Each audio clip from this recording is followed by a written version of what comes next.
바퀴벌레는 이미 당신 발 밑에 있습니다. 세계 최대 은행 JP모건의 수장 제이미 다이먼이 아주 섬뜩한 경고를 남겼습니다. 주방에서 바퀴벌레 한 마리가 보인다면 이미 벽 뒤에는 수백 마리의 바퀴벌레가 숨어 있다는 뜻이다. 2026년 3월 현재 드디어 그 바퀴벌레들이 어둠 속에서 모습을 드러내기 시작했습니다. 이번 타겟은 우리가 흔히 아는 일반 은행이 아닙니다. 바로 전 세계 금융의 거대한 그림자, 무려 2,700조 원 규모에 달하는 사모신용 시장입니다. 지금 세계 최대 자산운용사인 블랙록과 블랙스톤에서 충격적인 소식이 들려오고 있습니다. 고객들이 맡긴 돈을 돌려달라고 아우성치는데 운용사가 지금은 돈을 줄 수 없다며 환매 중단을 선언한 겁니다. 오늘의 코인 시장 영향지수는 5점 만점에 3점입니다. 지금 이 거대한 그림자 금융 시스템에서 균열이 생길 때마다 여러분의 계좌가 요동칠 것이고 결국엔 우리가 믿어왔던 종이화폐 시대가 끝나고 비트코인이 진정한 가치를 증명하는 시작점이 될 것이기 때문입니다. 무려 1.8조 달러라는 상상조차 하기 힘든 숫자의 무게감이 느껴지시나요? 2008년 리먼 사태의 공포가 18년 만에 다시 우리 발밑까지 찾아왔습니다. 미국이 왜 이 거대한 자금줄을 흔들고 있는지 그 뒤에 숨겨진 잔인한 설계도를 지금 바로 공개합니다. 챕터 1. AI라는 암살자 그리고 부실의 민낯. 사모펀드들은 지난 수년간 안전한 수익이라며 소프트웨어 기업들에게 막대한 돈을 빌려줬습니다. 은행 규제가 심해지니 그 틈을 타서 고리대금업을 한 거죠. 그런데 시대가 완전히 변했습니다. 생성형 AI의 폭발적인 등장은 기존 소프트웨어 기업들의 가치를 순식간에 종이 조각으로 만들고 있습니다. 코딩도 디자인도 분석도 AI가 스스로 해버리는데 비싼 돈 내고 예전 프로그램을 쓸 이유가 없어진 거죠. 핀코의 진단은 명확합니다. 수년간의 부실 심사가 불러온 참사라는 겁니다. 돈 빌려줄 때는 장밋빛 미래만 봤지만 정작 담보로 잡은 기업들의 가치는 폭락하고 있습니다.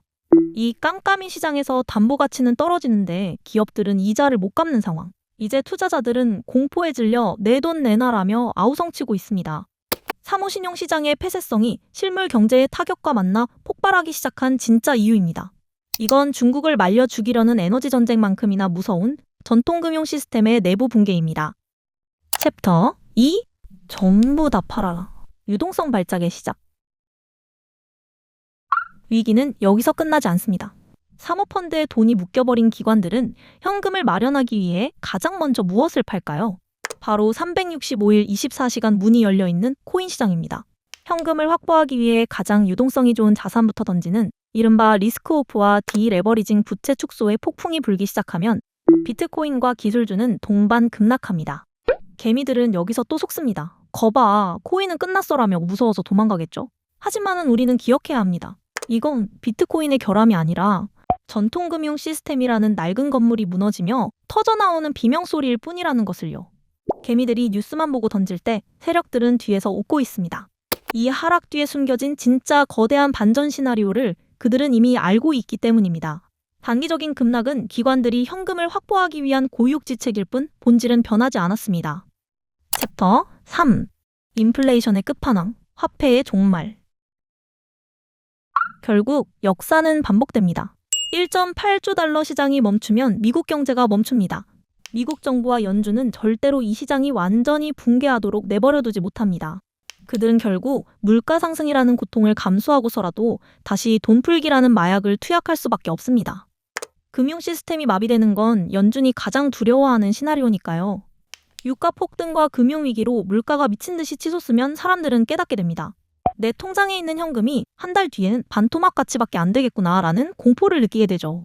금리 인하의 강제적 집행, 그것이 바로 비트코인이 기다려온 진정한 불장의 신호탄입니다.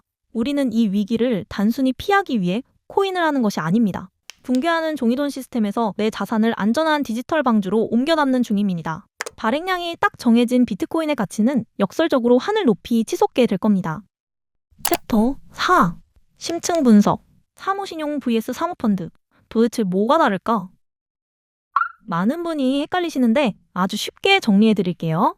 사모펀드라는 큰 회사 안에 두 개의 팀이 있다고 보시면 됩니다. 하나는 남의 회사 주식을 사서 경영하는 주식 투자 부서고 다른 하나가 이번에 사고가 터진 사모신용, 즉 돈을 빌려주는 부서입니다.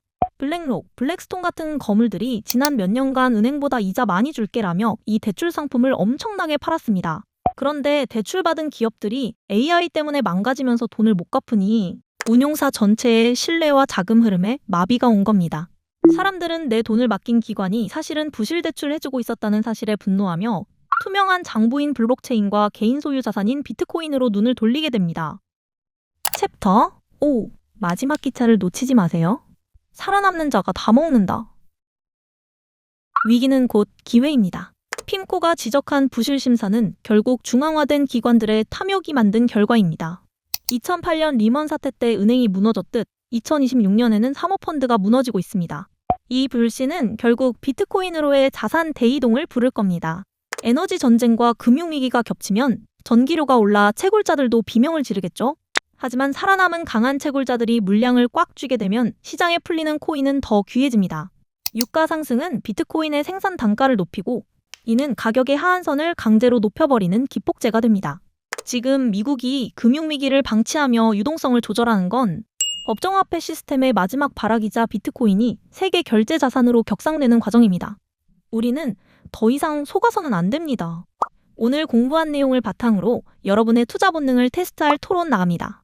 내일 당장 블랙스톤과 블랙록 같은 거대 공룡들이 도미노처럼 쓰러지며 비트코인이 기관들의 투매로 인해 단기 30% 폭락을 맞이한다면 여러분은 그 공포 속에서 시스템의 붕괴를 보시겠습니까? 아니면 비트코인의 기회를 보시겠습니까? 여러분의 솔직한 생각을 남겨주세요. 예를 들어 시스템이 무너질 때 비트코인도 결국 같이 죽는 것 아니냐는 합리적인 의구심, 종이돈이 불타는 현장에서 유일하게 살아남을 디지털금을 줍겠다 같은 자유로운 의견을 남겨주세요. 논리적인 답변을 주신 구독자분들께는 저희가 기존 유료로 제공하는 프리미엄 추세 지표를 100% 무료로 드립니다. 또한 구독만 하셔도 4가지 혜택을 다 드리고 있으니 반드시 구독 후 설명란과 고정 댓글 링크로 무료 혜택도 신청하세요. 저는 내일 더 날카로운 기록으로 돌아오겠습니다. 감사합니다.